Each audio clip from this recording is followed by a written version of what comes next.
আসসালামু আলাইকুম। অঙ্ক নাম্বার 14 ক, খ এবং গ সমাধান করব পৃষ্ঠা 94। এখানে আমাদের বলেছে যে ভাগ করো প্রথম রাশিকে দ্বিতীয় রাশি দ্বারা।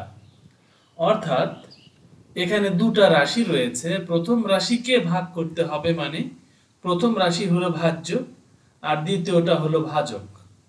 আমরা এই ভাজ্যকে এই ভাজক দ্বারা ভাগ করব। ভাগ করার জন্য সবচেয়ে সহজ একটা নিয়ম, সেটা হলো আমরা জাস্ট ভাগ চিহ্নকে গুণ চিহ্ন বানিয়ে দিব আর এইটাকে উল্টে দিব, মানে উপরেরটা নিচে নিয়ে আসবো, নিচেরটা উপরে আনবো। এখন এই কাজ করার পরে একটা কাজ করবে, কাটাকাটি করার চেষ্টা করবে, যদি কাটাকাটি করা যায়।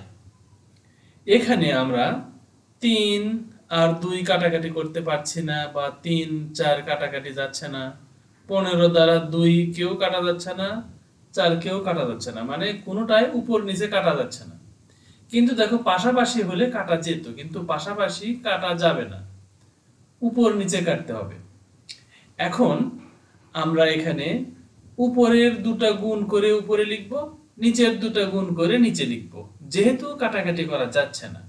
এখন 3 15 45, এই হলো সেই 45। এখানে এক্স স্কোয়ার মানে দুটা এক্স, এখানে একটা এক্স, এই জন্য তিনটা এক্স হওয়ার কারণে এক্স এর উপরে পাওয়ার 3 হলো, আর জেড যা আছে তাই। ঠিক একইভাবে 4 আর 2 গুণ করলে 4 দুগুণে 8, এ একটা, এখানে একটাই থাকলো, ওয়াই স্কোয়ার যা আছে তাই। এটাই হলো আমাদের ভাগফল, এটাই হলো উত্তর। এরপরে আমরা খ নাম্বার দেখব। এখানেও কি করব, ভাগ চিহ্নকে গুণ চিহ্ন করব, এই পরের দুটা উল্টে দিলাম, দিয়ে আমরা এখানে কাটাকাটি করতে পারছি না কোনোটার সাথে কোনোটা, তাহলে 3 নং 27 a square b square c cubed যা আছে তাই। এখানে 4 16 64 c square a cubed b যা আছে তাই। এটাই হলো আমাদের অ্যান্সার। তবে এখানে আমাদের কাটাকাটি যাচ্ছে, আমরা এই কাটাকাটিটা এখানেও যদি করতাম তাহলে আর এই লেখাটা লিখতে হতো না, এইটা লিখতে হতো না, একবার এটা চলে আসতো। যাই হোক, আমরা এখানে 3 নং 27 সি, এখানে 4 আর 16 গুণ করলে 4 16 64। এখন বাকিগুলো যা আছে তাই আমরা তুললাম সুবিধার জন্য। এখন খেয়াল করে দেখো, এখানে এ স্কোয়ার মানে দুটা এ আছে, নিচে এ কিউবড মানে তিনটা এ আছে। তাহলে আমরা দেখতে পাচ্ছি কমপক্ষে দুটা করে এ উপরেও আছে নিচেও আছে। এই জন্য এখান থেকে দুটা এ সরালে কিছুই থাকে না, মানে এ থাকে না, কিন্তু এখান থেকে তিনটা এর মধ্যে দুটা এ সরালে একটা এ থাকে, সেটাই হলো এই এ।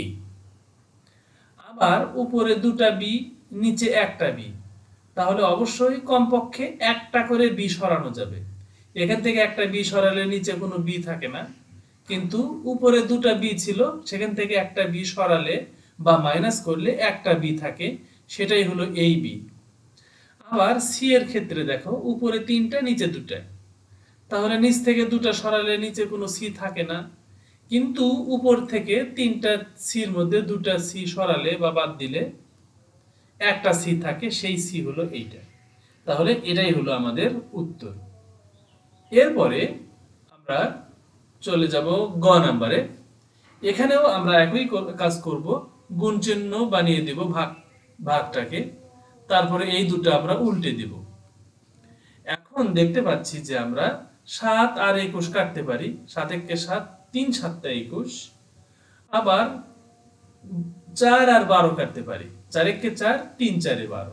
বাস, এখন আমরা এই জায়গাতেই এই যে 4টা এ আর এই যে দুটা এ, এই এ আমরা কাটতে পারি, কিন্তু আমরা এখানে না কেটে একটু ফ্রেশ করে লিখলাম 3 তিরিকে 9, আর এই এক গুণ করে 1 একে 1, সেই 1 লেখার দরকার নাই, কারণ আমরা জানি যে 1 এখানে নিচে লিখলে লেখা না লেখা একই কথা, লিখলেও কোনো সমস্যা নেই, ভুল হবে না।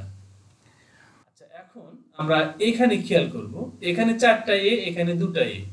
তাহলে আমরা দেখতে পাচ্ছি যে উপরে 2টা এ থাকে, অর্থাৎ উপর থেকে 4টা এ এর মধ্যে 2টা এ সরালে 2টা এ থাকে।